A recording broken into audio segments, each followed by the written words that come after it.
Long before Greece ever existed, John Travolta fell for a woman he'd never met, just from a photograph, a simple blue denim shirt on an album cover. He later told studio executives there was no one else on earth who could play Sandy Olsen. What almost nobody remembers is that she nearly turned the role down. 44 years later, at 72, Travolta stood on the Oscars stage to introduce the In Memoriam segment, and halfway through his opening lines, his voice simply gave out. He never said her name. He didn't have to. What happened next, and what he'd already lost in the 3 years before that single, unscripted moment, is a story most fans never fully connected. Olivia Newton-John was born in Cambridge, England, the youngest of 3 children, into a family that almost sounds invented. Her father, Brinley Newton-John, had worked as a codebreaker during the Second World War. Her maternal grandfather, Max Born, had won the Nobel Prize in Physics and was personally close with Albert Einstein.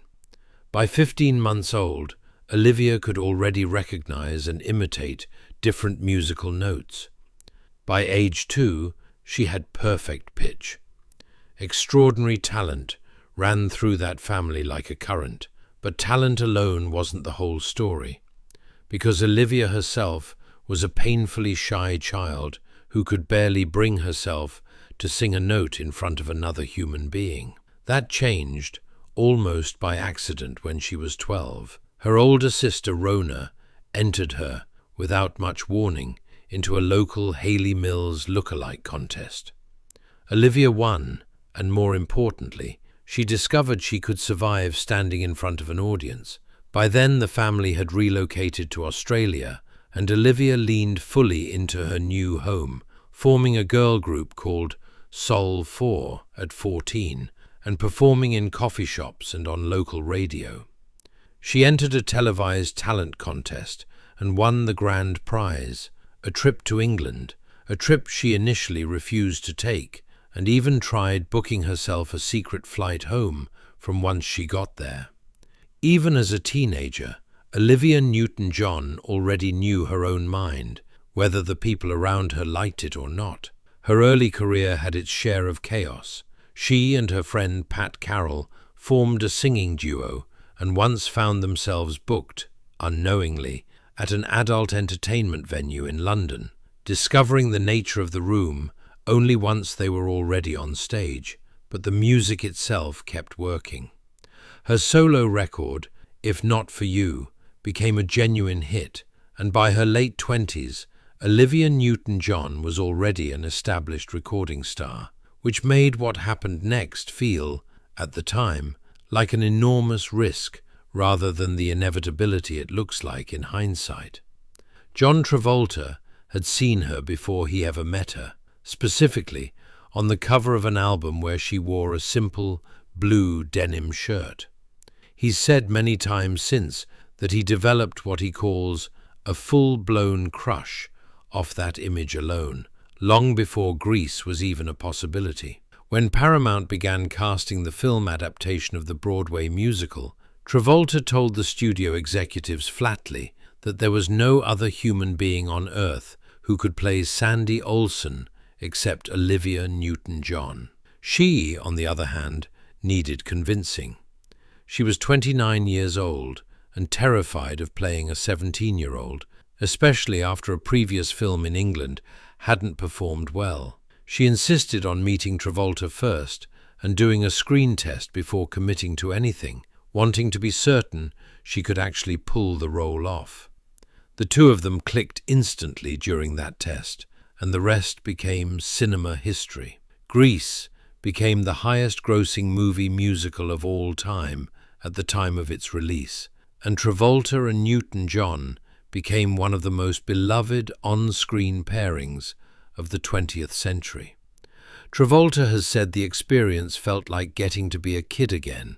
Olivia had grown up in Australia wearing school uniforms.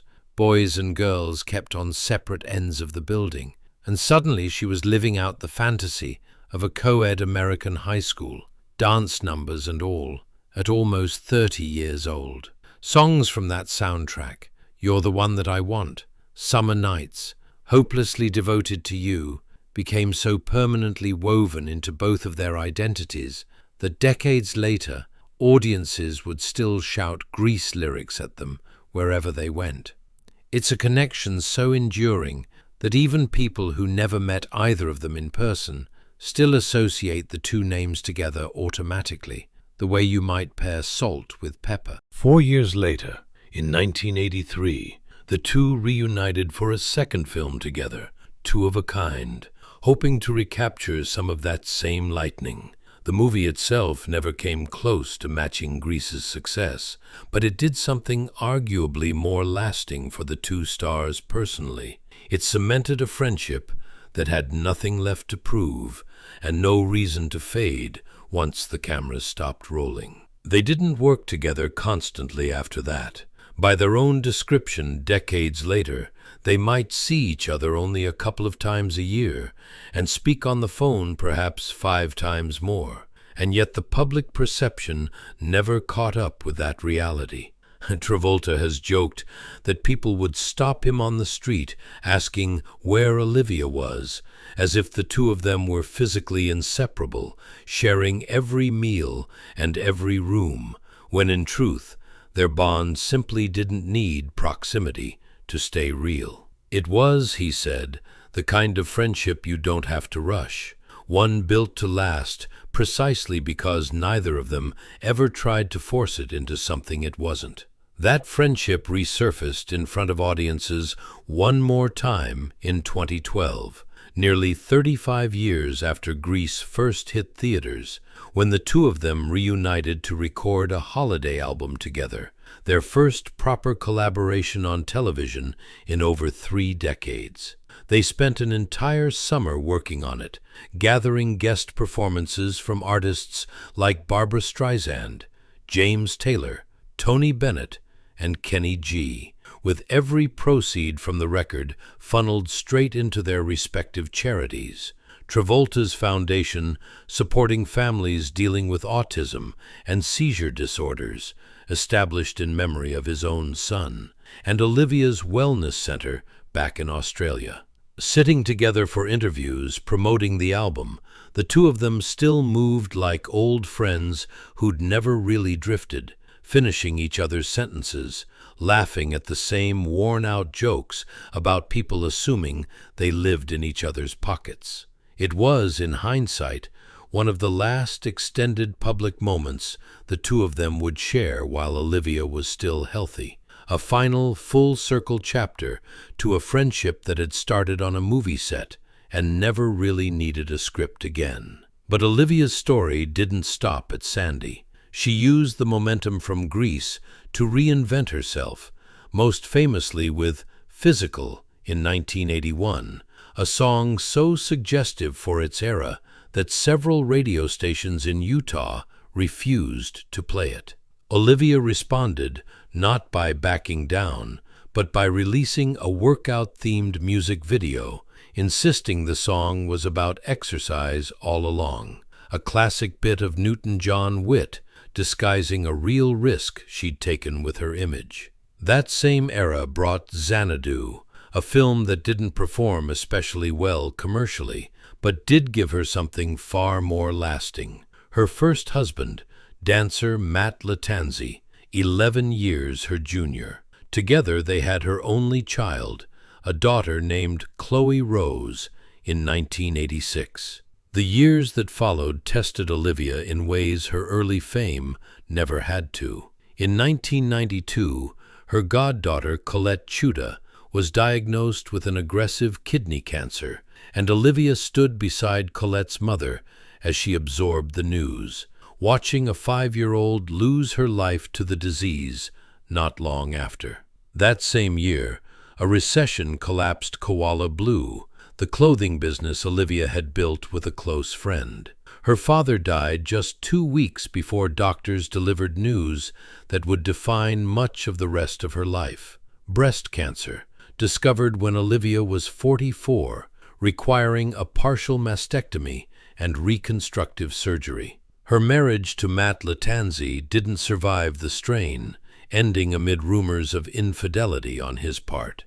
Rather than retreat, Olivia turned the diagnosis into purpose, founding what would eventually become the Olivia Newton-John Cancer Wellness and Research Center in Australia, a facility built specifically around the idea that healing needed to address the whole person, not just the disease. Her personal life took an even stranger turn in the years that followed. She entered a relationship with a boat captain named Patrick McDermott, and in 2005, McDermott vanished during a fishing trip off the coast of California and was never definitively found. Olivia hired her own private investigators, convinced there was more to the disappearance than the official story suggested, and theories swirled for years. That he'd fled to South Korea to dodge child support payments, that he'd faked his death entirely for a modest life insurance payout. Investigators working with Dateline NBC believed by 2009 they'd traced him to Mexico, living under his birth name. A 2017 tabloid claim that he'd been found again was quickly debunked. Olivia herself has said plainly that she doubts anyone will ever know the full truth of what happened to him. An unresolved ending to a relationship that, unlike her career, she never got to close on her own terms. Eventually, stability found her in a man named John Easterling, a conservationist she met at an environmental conference and stayed close friends with for over 2 decades before the relationship became romantic. They married in 2008, and by every account, it was the calmest, steadiest partnership of her adult life, a sharp contrast to the chaos of the McDermott years. But even with a strong marriage, Olivia's family carried its own private struggles.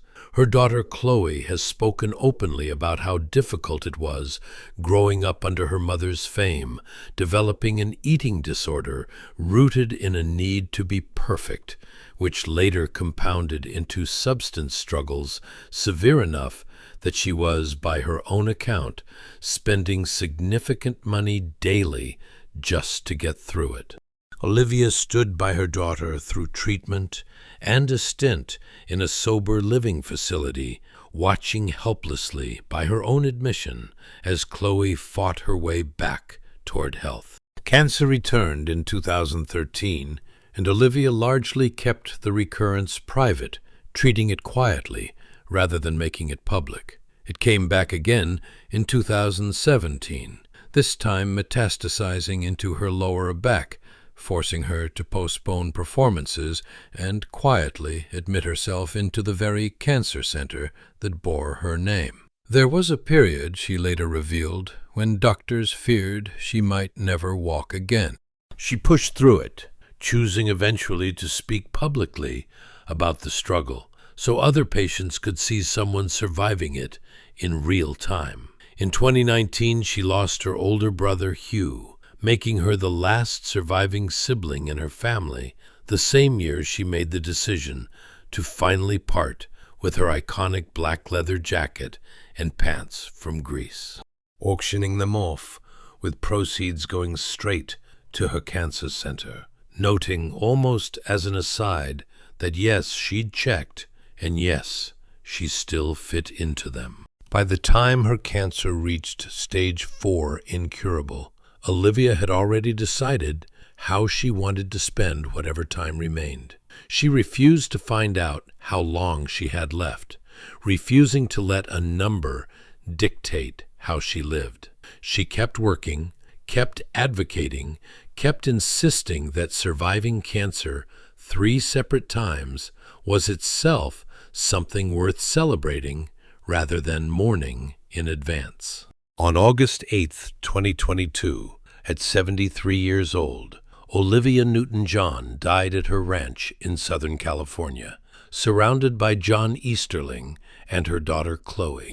Travolta's first public words came almost immediately, posted the same day. "My dearest Olivia," he wrote, "you made all of our lives so much better. Your impact was incredible. I love you so much. We will see you down the road, and we will all be together again. Yours, from the first moment I saw you, and forever, your Danny, your John.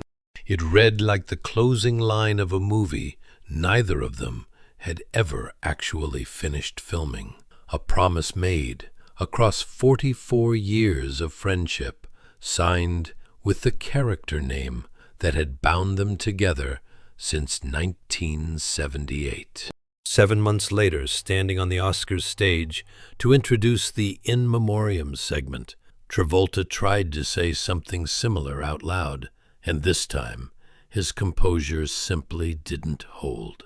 In this industry, we have the rare luxury of getting to do what we love for a living, he told the audience, his voice already unsteady, and sometimes getting to do it with people that we come to love. He never spoke Olivia's name directly, but he quoted straight from Hopelessly Devoted to You, the ballad she'd made immortal in Greece, telling the room that those they'd lost had touched our hearts, made us smile, and became dear friends who we will always remain hopelessly devoted to. The audience, watching a man visibly holding himself together in real time, let out an audible gasp that cameras caught, along with the tears he could no longer hide.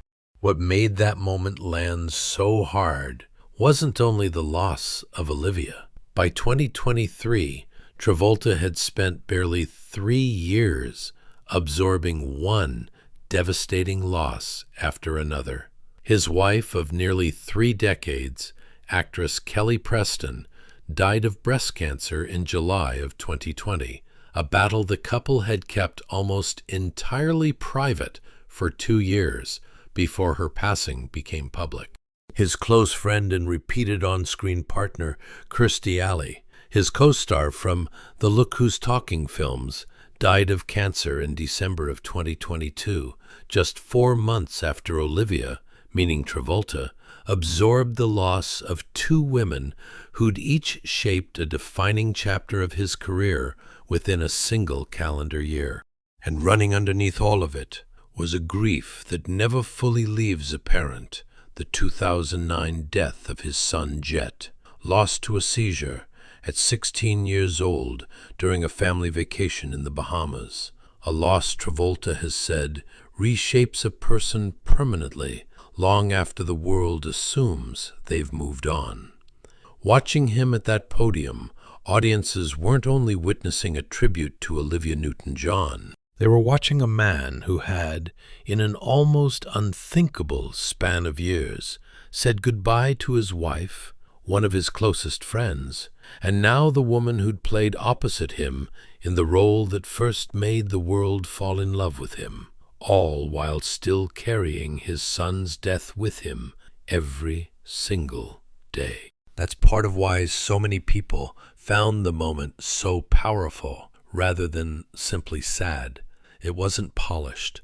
It wasn't rehearsed grief performed for cameras. It was a 72-year-old man, one of the most recognizable faces in film history, standing in front of millions of people and simply refusing to pretend he was fine. Viewers at home described hearing the audience itself groan in sympathy as his voice cracked, an unscripted collective reaction that no producer could have planned. He let the emotion show because there was no version of hiding it that would have been honest. And in doing so, he gave an entire audience of people who'd lost their own spouse's siblings and friends something rare permission to grieve exactly that, visibly, exactly that publicly, without apology. Comment sections under the clip filled with people saying they'd started crying right along with him, others calling it the bravest thing they'd ever watched a public figure do on a stage built for celebration rather than mourning. It's worth remembering, too, that this wasn't the first time Travolta had shown that kind of restraint dissolve in public. Those who watched him in the years surrounding Kelly Preston's death and Kirstie Alley's passing describe a man who never tried to project strength he didn't feel, choosing instead to let his grief exist openly in interviews, in social media posts. In quiet moments caught by photographers he no longer bothered to perform for. There's something almost old-fashioned about that kind of honesty, from a man who came up in an era when leading men were taught to keep their composure at all costs. Travolta simply stopped pretending that was the only way to carry loss. So here's what we want to know. When you think back on Grease, do you remember it as the movie that made John Travolta and Olivia Newton-John stars, or as the beginning of one of the most genuine friendships Hollywood has ever produced on camera? And after everything Travolta has lost in these last few years, his son, his wife, and now two of his closest friends and collaborators, do you think a tribute like that, Oscars moment, helps a person heal? Or does reliving it in front of the world only make the grief harder to carry? There's no wrong answer here, only the honest one you land on after watching a 72-year-old man refuse to hide what losing someone actually looks like. Let us know what you think in the comments. Share this with someone who still remembers dancing to You're the One That I Want. And subscribe for more true stories behind the stars who raised us.